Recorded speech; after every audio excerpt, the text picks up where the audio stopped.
1983 Sixers were a championship team with a collection of dynamic stars.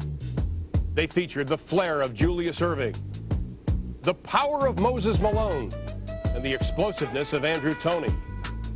Low-key Maurice Cheeks didn't grab the same kind of attention, but his role was just as important as the poised floor leader who ran the team to perfection. This week, the story of Maurice Cheeks on Vintage NBA.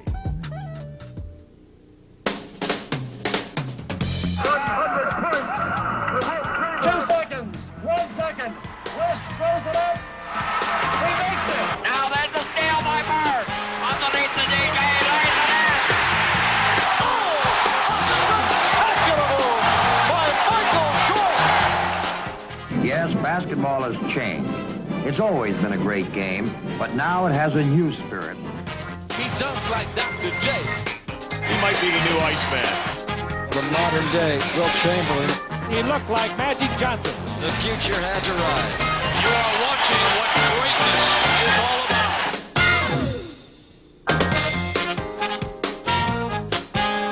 about. Hello, everyone, and welcome to Vintage NBA. I'm Ron Thulin. This week, we profile one of basketball's premier point guards, Maurice Cheeks. With his savvy play, Cheeks was often like a coach on the court. So it's no surprise he became a coach himself with the Portland Trail Blazers. But it was back in Philadelphia where Mo became a star as the floor leader of the 76ers. These days, the team is run by another smooth and steady point guard. He's Eric Snow. And this week, Eric is in the chair with some thoughts about his predecessor, Maurice Cheeks. From West Texas State, number 10, Mo Cheeks. The older I got, the more I understand basketball, the more I appreciate, what he did. At a young age, you really just into who's dunking or who's making baskets. But the older I got, now I realize that, he was really special. Nobody better at finishing it off than Mo Cheeks. Basically, what I remember is, a guy that was just extremely quick. It just seemed how he was just always around the ball. He steals the ball from Gus Williams on a breakaway, and it's 4-0 for him. I think you need a guy that lets other guys just go out and play, just do their job, and don't have to worry about directing other people. His job was a lot tougher than mine. And of course, people say I pass the ball to AI all the time, but he passed it to Doc, but he still had Toney. He played with Barkley some, and Doug Collins, and Moses. He had to even it out a little better than me, so his job was tougher than mine. Little Mo, Big Mo, the Doctor, Toney, and Ivoroni. No baloney.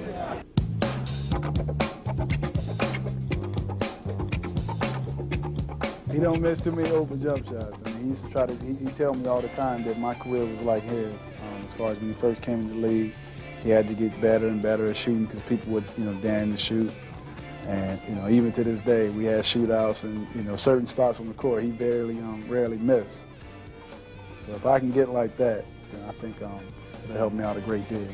The heart of a champion written all over Eric Snow. Look at his hair. I don't even remember Mo hair being like that.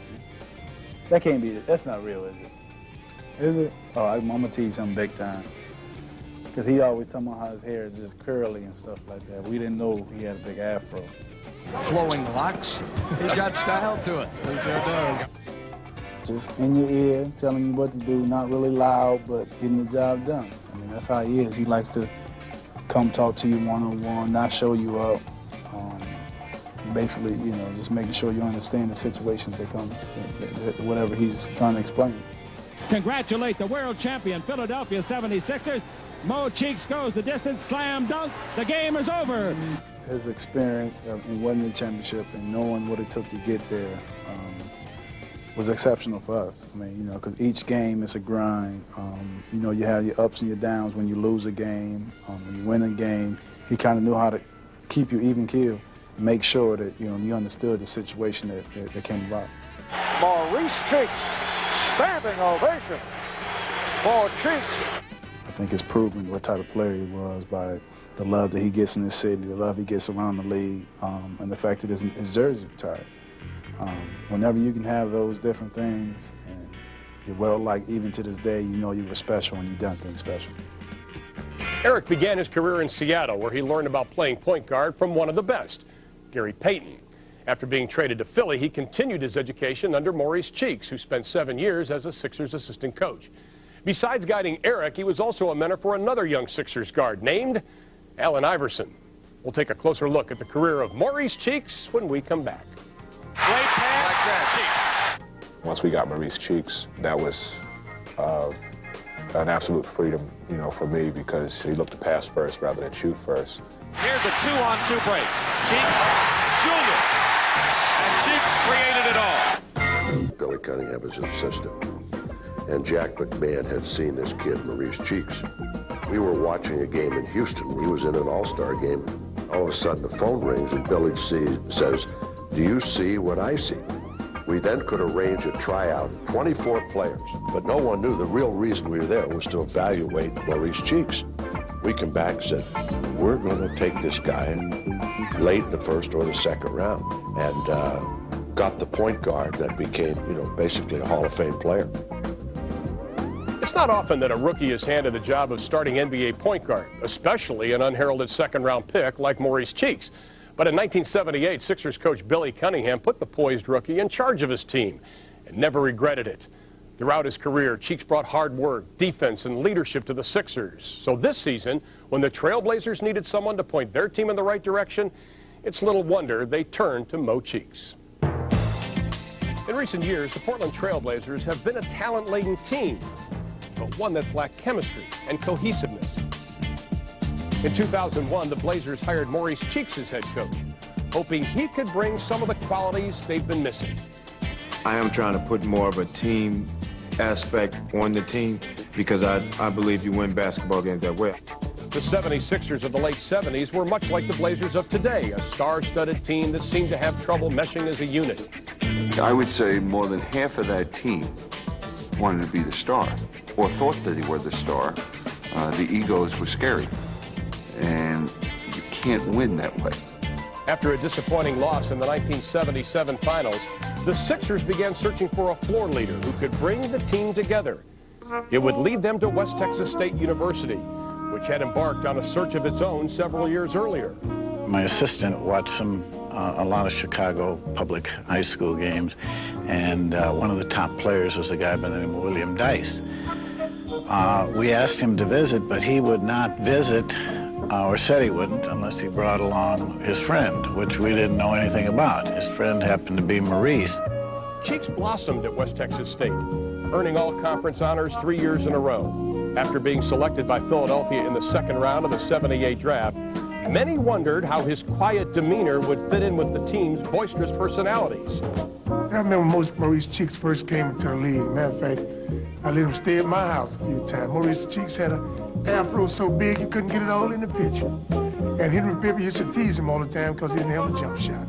I came to camp and I was actually waiting on someone to tell me I was cut because we just had a lot of big-name guys at the time, and I just never really thought I had a chance. Not only did Cheeks make the team, he was named the starting point guard, and his team-oriented style soon began to rub off on the Sixers, transforming them into a more unselfish unit. Great pass, Cheeks. Once we got Maurice Cheeks, that was an absolute freedom, for me, because he looked to pass first rather than shoot first. Here's a 2-on-2 break.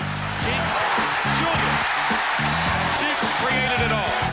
He made his decisions before guys were open. The ball was already in the air before the guy came off the pick, so when he was open, the ball got into his hands before the defensive man had time to recover. And very few ball players have that knack. Bring it down into the corner. Force the defense to do something. Well, every coach needs an extension on the floor, and Mo was exactly that for Billy Cunningham. He was intuitive about the game. He had a real high level of understanding. I remember as a young reporter telling my son, if you want to learn the game, watch Maurice Cheeks. You can enjoy Dr. J. You can't do what he does. You can learn to do the things that Maurice does. You can learn to do the basics.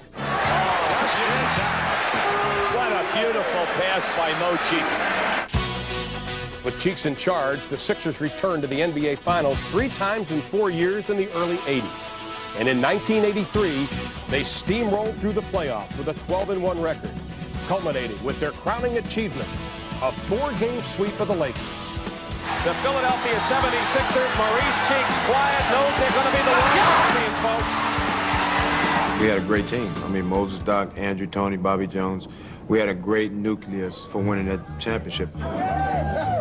What I thought was intriguing, for all the leadership qualities he possessed, he was silent about it. He was not a rah-rah guy. He was all about getting everybody involved in the offense and then biting you at the right time. And there's a steal by Cheeks. Cheeks didn't just orchestrate the Sixers' offense. He was crafty and calculating on defense as well, making the NBA's all-defensive team 4 times. Terry doing what he does best, picking someone's pocket. My rookie year, I remember the first time I played against Maurice, and I remember watching him. I used to say, oh, he's not that great of a defensive player. And the first 2 quarters, it seemed like he was almost letting me bring the ball up, but he was getting closer, and he was intensifying the pressure each quarter. Then by the 3rd quarter, he was everywhere I was at, he was at. In the 4th quarter, I thought he was inside of me. And a steal by Cheeks. Don't keep your eye away from Maurice Cheeks. That's the moral. At the crunch time of a game, he always seemed to be able to come up with the definitive defensive play to turn the game. He almost came to expect it on a nightly basis. Intercepted by Cheeks. Jaminski back. Cheeks dunks it. But after consistently being title contenders, the Sixers began to fade in the late 80s, falling victim to age and injuries. One by one, their stars departed. And in 1989, it was Mo's turn, as he was traded to San Antonio. It was pretty much a shock. You know, it's something, it's just like bad news, man. You know, I don't... But as a consummate professional, he set aside his disappointment and devoted himself to being a mentor for younger players. I can remember him coming to the Nets to sort of advise others, and that's the respect I think everybody in the league had for him. I knew the game, and I knew I could teach part of the game to other people and other players, and that's what I wanted to do. Today in Portland, Maurice Cheeks is continuing his role as a teacher, trying to instill some of the values he displayed during his career with the 76ers. I hope my team can turn out the way it did when I was in Philadelphia, when they kept talking about we had a lot of individual play, because we molded ourselves into one of the very best basketball teams, and it was a team play. And I hope this team here can somehow resemble that team. Julius Erving once said that no player was more valuable to the Sixers than Maurice Cheeks. Yet Mo always had a selfless approach to the game. He summed it up this way: I'm just like a guy who plays in a band. I play the trumpet, the drums, a little solo here and there, but I'm not supposed to be the main attraction. Actually, Cheeks was the conductor of the Sixers band. And since we're on the subject of music, we'll remember the sound of Philadelphia in just a moment. First, we look back to Mo's first season in Philly, 1979.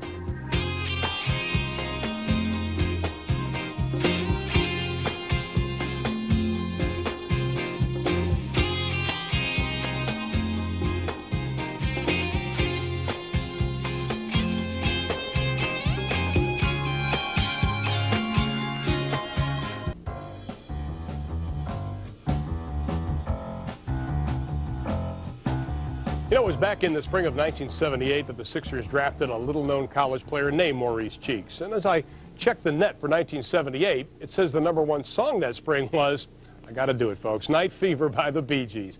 Yes, the disco craze was at a fever pitch back then, but in Philly, where Mo Cheeks was heading, another kind of music was at its peak. Known as the Sound of Philadelphia, it was created by producers Kenny Gamble and Leon Huff. And here are some of their biggest hits. There was the song TSOP, which stood for the Sound of Philadelphia, by a studio group called MFSB. It later became the theme song on Soul Train. Another Philly group was the OJs, who cranked out soulful 70s hits like Love Train and Backstabbers. There was Billy Paul, who teamed up with Gamble and Huff on a #1 hit in 1972, Me and Mrs. Jones. And the most prominent Philly group was Harold Melvin and the Blue Notes, with lead singer Teddy Pendergrass. They had a string of chart-topping songs including Bad Luck, The Love I Lost, and If You Don't Know Me By Now. Fans in Philly didn't know Maurice Cheeks too well when he arrived, but he became a popular member of the Sixers, and he was an inspiration to one young player named Dawn Staley, who grew up to become one of the best players in women's basketball. A standout player growing up in Philadelphia, Dawn patterned her game after her Sixer hero. My favorite player and all-time favorite is Maurice Cheeks. He fit more my personality. He seemed very, very quiet, very conservative, and I just thought he was intriguing. I thought he was cute, too, but he made the game look so beautiful, so simplistic.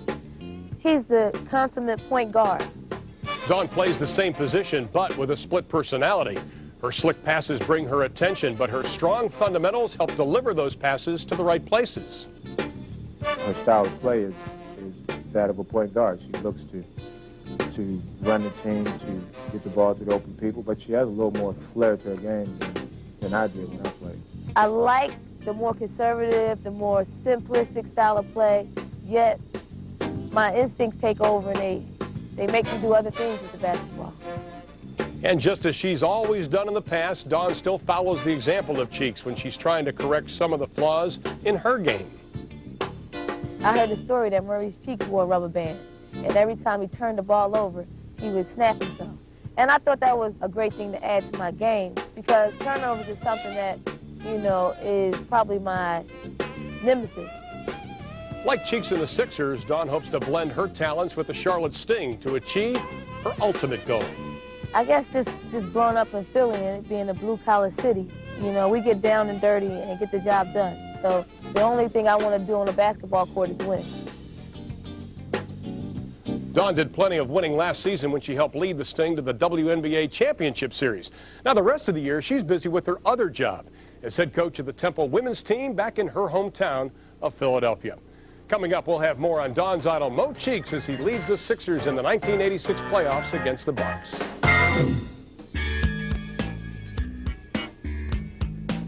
By 1986, the Sixers were 3 years removed from winning the championship, but they were still contenders in the East.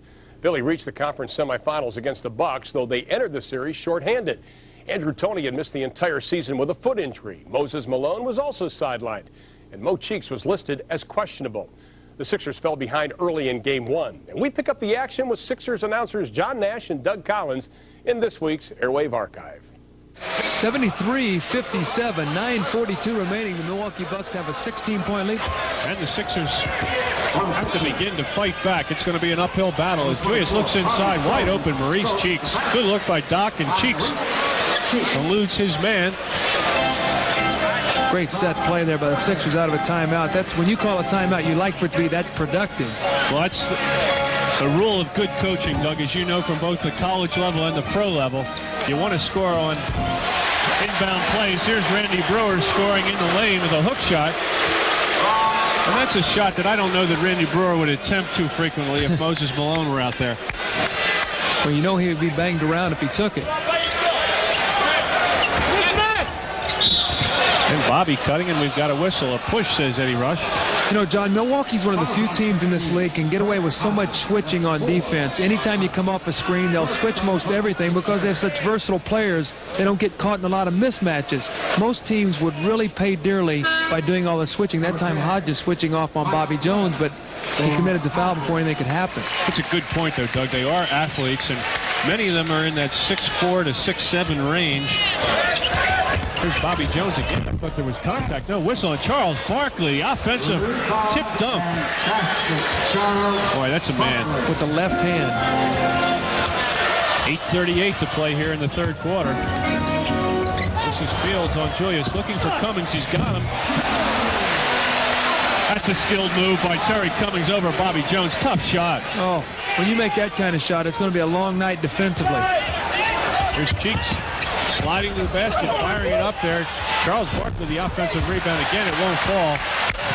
Barkley coming up with the ball, and they're going to claim he went over the end line. That's great hustle, though, by Charles. It's a heel dive on the floor. He's not above giving himself up for the team. Look at him go for it right here. Great hustle. He actually has it and then slides. Well, Kenny Fields at the other end jams on a baseline drive. We got a 20-second timeout. Tonight at 11:30 on the 17 Late Show, a condemned murder awaits his execution in A Covenant with Death, starring George Maharis, right here on Channel 17, the great entertainer. And right now, that sounds like the Sixers' fate, waiting an execution right now at the hands of the Milwaukee Bucks, the way the things are going tonight. And Doug, I thought that maybe if there was a game to be stolen out of Milwaukee, that game one would be the game, because the Bucks have been off for a while. And you know how teams can get rusty. Last year, the Sixers came in here and played their best basketball of the year. And because they had to wait for the Celtics, coaches felt it was a big disadvantage once they get into that Celtics series. They sputtered a bit. You know, it's probably a smart move for Moncrief to set out tonight, too, especially in the wake of what's happening. But if he gets 2 more days rest, the cortisone shot he took might help his foot, and he might be back closer to full strength on Thursday night. I heard you telling Bill King, the PR director of Milwaukee, you had that same injury, and it corrected itself because you played without surgery. You just tore the tissue apart. That's right. Here's Charles Barkley operating inside. Power move. Charles Barkley. Power and finesse at the end, that fingertip control. Sixers got to play good defense, though, John. It's right now just too easy for Milwaukee. They're just picking the Sixers apart. Well, they did that during the regular season. They handled the Sixers as easily as any other team. There's Charles, however, contesting that entry pass. And Clement having a difficult time. It comes up with the ball finally to Maurice Cheeks, making penetration, and Randy Brewer knocks it away and into the hands of Kenny Fields. Here's Pressey looking for Mike Glenn and taken back by Julius. He finds Charles, and oh no, I don't agree. Charles, I think you're right. You know what? I really believe that Paul Pressey was trying to take the foul there. It looked like he just grabbed Charles trying to take the foul. Look at him right there. He grabs him. Oh, that's a bad call there. That's a bad call. I don't like to get on the officials, but it looked to me like Pressey knew he was going to get beat and just reach out and grabbed him. Yeah, he was off balance as well, Doug. He knew he was going to the deck, and he didn't want Charles to have the easy basket. Well, it's a tough game to call. There's no question. Impossible. Here's Kenny Fields. And boy, has he shown some confidence tonight. Got the starting call. You're watching 76ers basketball on WPHL TV, Channel 17 in Philadelphia. Barkley to Julius. And Julius with a baseline jumper from about 12 feet. The Sixers can just maintain their composure here and knock about 6 points off the lead. If they go into the fourth period down 10, John, they're still in the ball game because they can play good defense. Well, if there was a lesson to be learned in the Washington series, it was that, because in game one, they allowed Washington to come back from a 17-point deficit in under 4 minutes. Well, Cummings, though, making those perimeter shots makes it a little tough. If they keep shooting like this, you can forget it. There's Maurice from the perimeter. The Sixers are shooting well, too, right now. I mean, they're matching them basket for basket. Yeah, Milwaukee, who causes their opponents to shoot the poorest field goal percentage of any team in the league. Really, the Sixers have shot well and far above what Milwaukee normally allows. Cummings in an effort to save his own missed shot. It's out of bounds. Charles Davis now returns for the Bucks as Kenny Fields goes off. Nice hand for Kenny Fields here as they realize that the second-year player has made great improvement in year 2. Here's Cheeks, guarded by Mike Glenn. Charles with a lob for Doc. And Mike Glenn brings it back. Mike Glenn, not a great ball handler. And as Maurice gambles, Glenn gets the ball to Lister, and Charles the bear hug. That's a good foul there by Charles. Elton Lister, not a good free throw shooter. He was going up for the jam. Charles grabs him. Mike Glenn in inside penetration. He dishes. Charles recovers and fouls him, and that's a good foul. Make him earn him at the free throw line. John, that's playoff basketball. When you get a guy going for an easy layup, you got to wrap him up. Don't try to hurt him and make him make the free throws. Doug, you've really got to give this organization a great deal of credit. When you consider that Bob Lanier a couple of years ago announced he was retiring, everybody figured, well, Milwaukee would fall out of contention for a couple of years. And they really haven't missed a beat. And Elton Lister, one of the 3 people that plays the center spot for them, and one of the answers to that trivia question of the 5 guys that played at Arizona State. Of course, you coached there. 5 guys on the same college team that made the pros. We'll run them off a little later. Sedale 3. Who had a hot shooting hand in the second quarter, nails that baseline jumper, and it's 84-69. 15-point Milwaukee lead. 5 minutes exactly to play here in period number 3. This is Pressey. Charles Davis. He's another one of those typical Milwaukee-sized players. Sixers come up with a steal. That's Charles to Maurice, who doesn't find anything and pulls it back out wisely. Sixers need a nice possession here. There's Bobby, a little shovel pass to Charles. Don Nelson wants to take a timeout. We'll return shortly after these messages. That year, Maurice Cheeks was still in his prime as the Sixers' point guard, but the team around him was changing. There was a new head coach in Matt Gukas, and young Charles Barkley was starting to take over from Julius Erving as the team's superstar. We'll see if they can come back against the Bucks in Game 1 right after this pop quiz about the year 1986.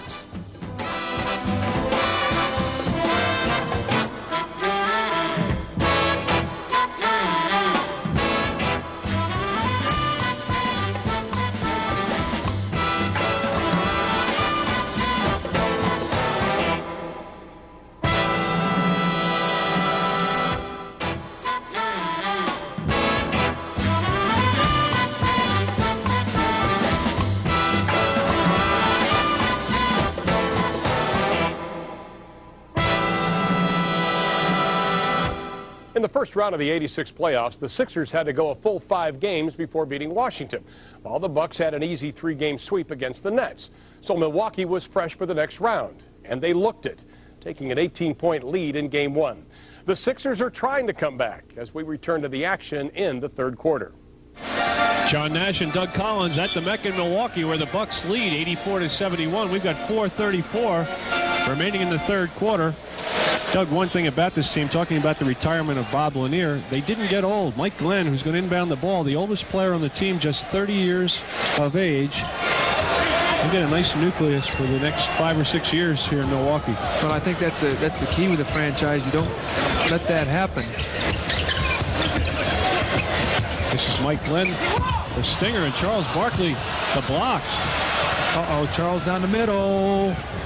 Oh, and Terry Cummings with a near block, but he's going to be called for the foul. Charles not to be denied. Charles loves to run that middle as a trailer, and the blade knows right where he's at. Sedell kicking it back. Charles trying to get his steps together, and there's the foul right there. Charles loves to tomahawk that coming down the middle. Here comes Ricky Pierce back. Crowd getting on Charles Barkley a little bit here at the Mecca. Oh, he'll love it. He loves that. That might get him going as he misses the free throw. He doesn't need much to get him going. He's working on a possible triple-double. He's got 20 points. Make it 21 points. 10 rebounds. He had 5 assists at the half. So he could come up with another triple-double. Here he's trying to double up on Paul Pressey, who looks for Lister, and Sedale 3 to intercept. Sixers anticipating on defense out on the break. Maurice Cheeks. And the Sixers have some momentum, Doug, as you pointed out. Needed to play good defense and score. It's a 10-point game, and the Bucks have shot 82% in this quarter. The Sixers have trimmed 2 points off the lead since halftime, so Philadelphia in good situation now.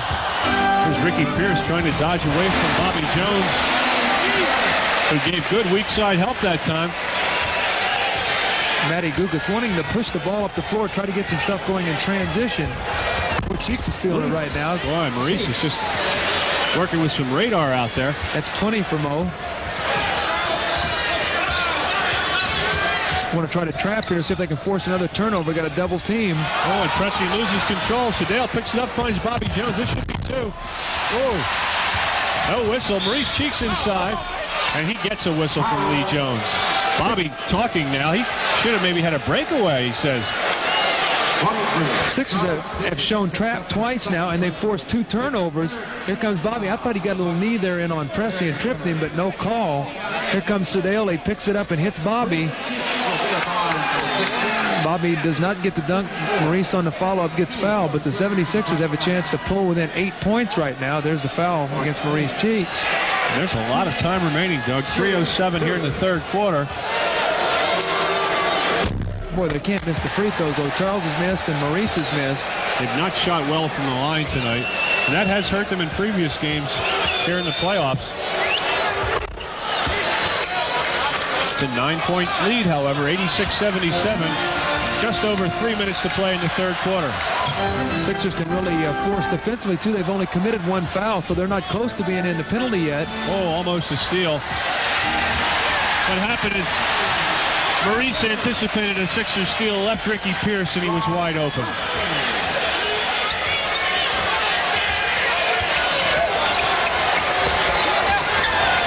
Lemon Johnson and Lister jockeying for position inside. Here's Sedale looking for a shot, and we've got a foul on Pressey. I was watching Clem Johnson try to get low post position, and Alt and Lister would not let him go a step. They were just banging each other like 2 elks. Here's Sedale making the first free throw. We talked about those 5 guys at Arizona State that played in the NBA. Lister, Byron Scott, Sam Williams, who was with the Sixers, Fat Lever, and I'm missing one. Kurt Nymphius is right.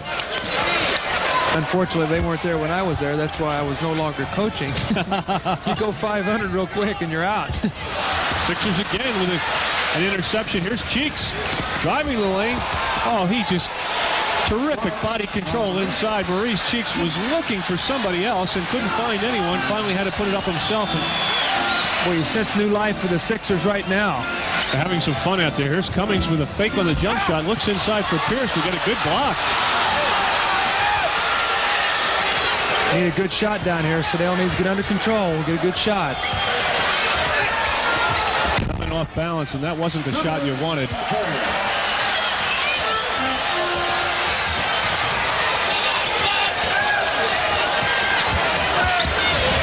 Ricky Pierce and Charles Barkley. Ooh, it's really rough out there. I thought he was fouled on the rebound attempt. Here comes Charles. Oh, how did he get through there? Woo! Huh? Having fun is Charles Barkley. Oh, man. And a 20-second timeout being taken with a minute 36 remaining in the quarter. Milwaukee wants a 20-second timeout. Tomorrow night at 8, the Moving Picture presents Bette Midler as a disillusioned rock superstar in The Rose, only on Channel 17, The Great Entertainer. And right now, the Sixers are playing entertaining basketball, John. They've trimmed that 18-point lead down to 5 in a hurry. Here's the play by Charles. Watch him here. He goes through between 2 players. Oh, he's a beauty, isn't he? Oh, man. He has defined the word power forward no longer fits Charles Barkley because he's more than that.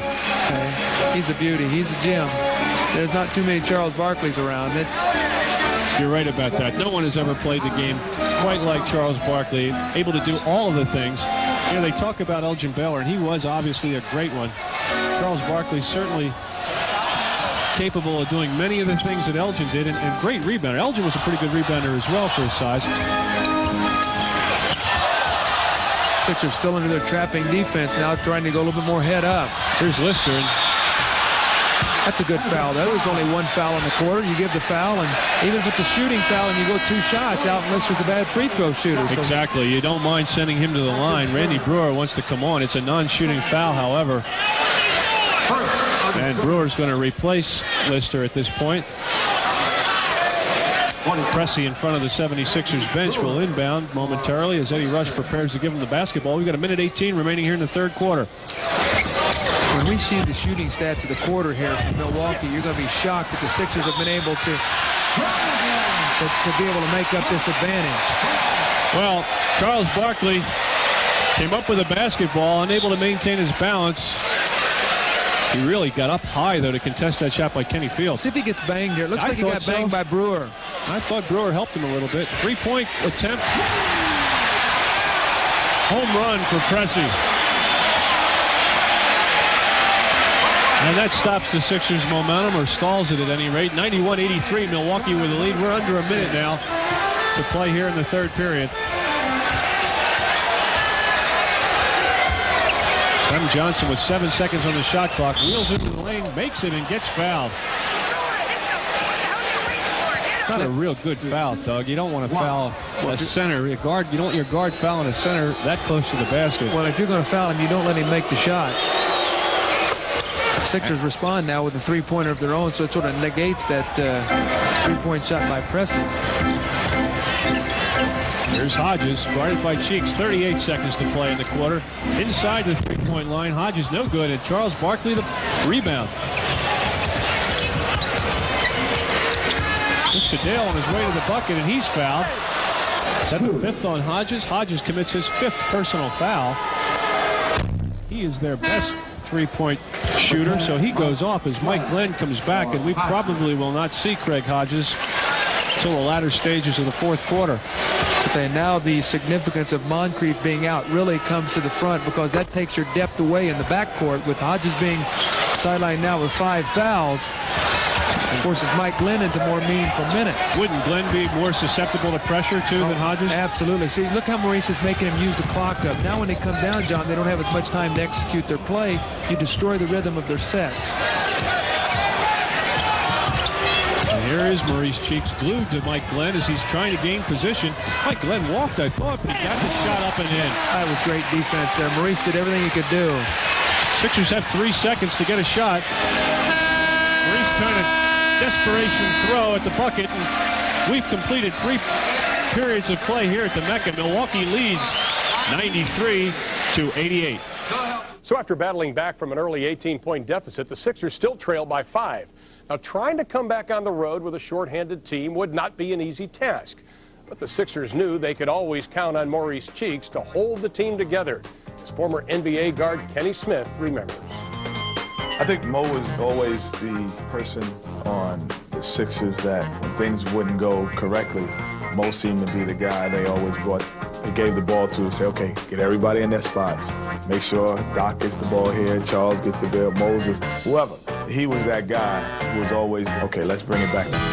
I would say of all the players that I've ever coached, I'd be hard-pressed to find somebody who was literally more of a team person than Maurice Cheeks. He almost played without ego. He was just so into doing what you were supposed to do for the good of the team. Mo's contributions to the team usually included defense, passing, and leadership. But as Dr. J entered the twilight of his career, Cheeks also took over more of the scoring load. In 1986, he averaged over 15 points a game. And against the Bucks in Game 1, he had 23 by the end of the 3rd quarter. We pick it up in the 4th. Sixers down by 2. 103-101, 6:06 remaining in the 4th period. Well, Charles Barkley has had a tremendous impact with 29 points and 16 rebounds, but it's been his defense as he's contested these passes, these entry passes to Cummings. We got a 3-second violation as Charles applauds a rush.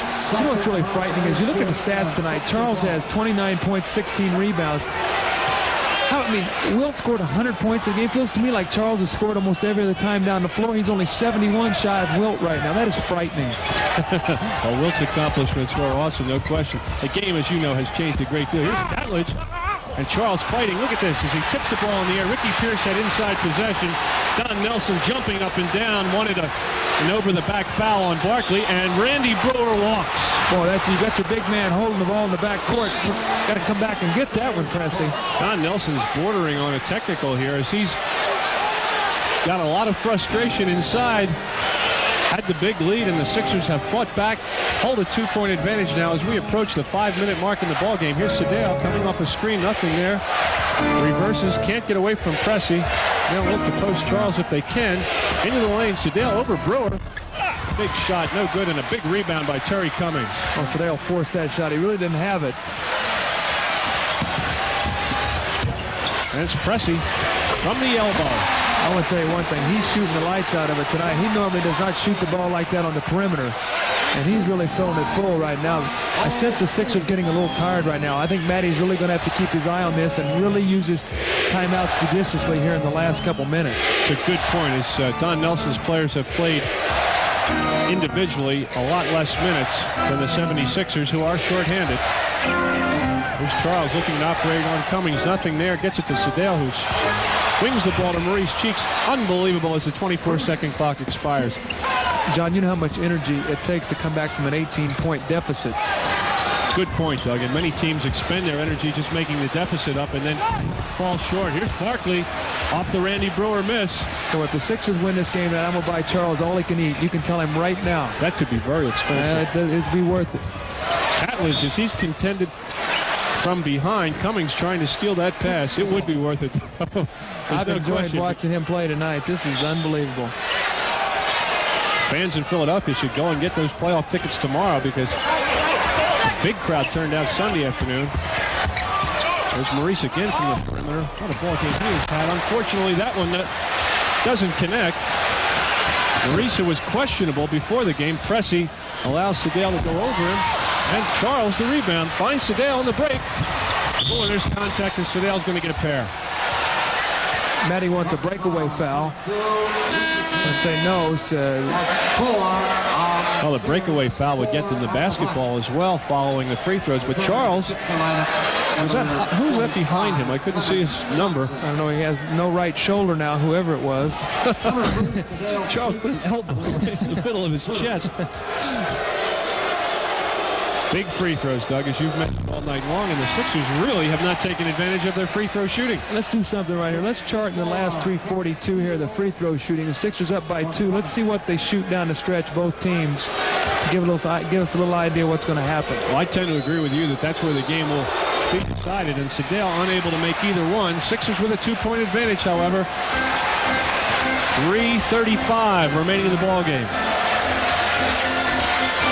Craig Hodges is back in there now. He's got 5 personal fouls and had to sit out a good deal of the third and fourth quarters. And Barkley anticipates again. How many steals must he have? Maurice decided against the pass to the right wing, takes it all the way in a 4-point Philadelphia lead. Milwaukee calls timeout.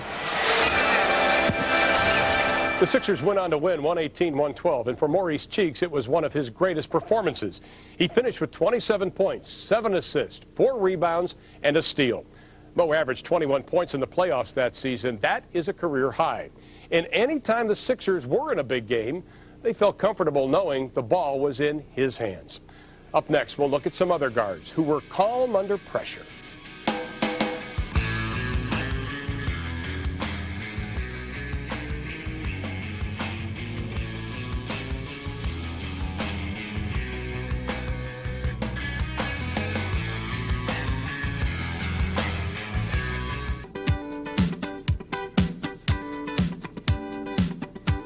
In the heat of NBA battle, it always helps to have a cool-headed floor general. And that description certainly fit Maurice Cheeks, the calm and cool point guard of the Sixers.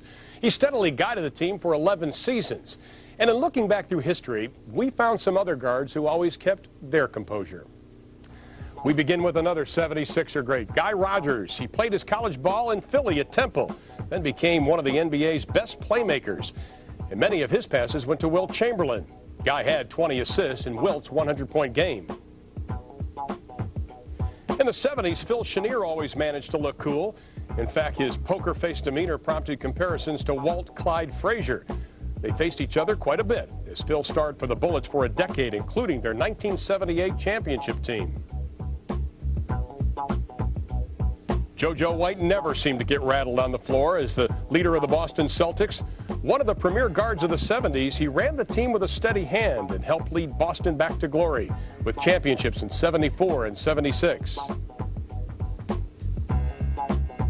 It may seem hard to believe, but John Stockton wasn't always the point guard of the Utah Jazz. Ricky Green orchestrated the Jazz attack in the early 80s, then shared time with Stockton until John took over the job for good in 1988. Another cool customer was Kyle Macy. He was a high school legend in Indiana and a star at Kentucky before being drafted by the Suns. And nowhere was he cooler than at the foul line, as Kyle twice led the NBA in free throw percentage. As for Mo Cheeks, he always seemed to make the right decision on the court, providing stability during crucial moments. We asked today's players, who are the steady point guards who have carried on this legacy? There's a lot of good point guards out there. Andre Miller, Brevin Knight, Jamal Tinsley's a good one right now. Well, I think the picture of steadiness is John Stockton. You look at him, he's never rattled. He's always in control. Brown out of Stockton in the paint, fires at it with a feed to Doug Gill, slam dunk. Stockton the assist, another dandy. He's obviously looking to dish the ball and get his teammates involved.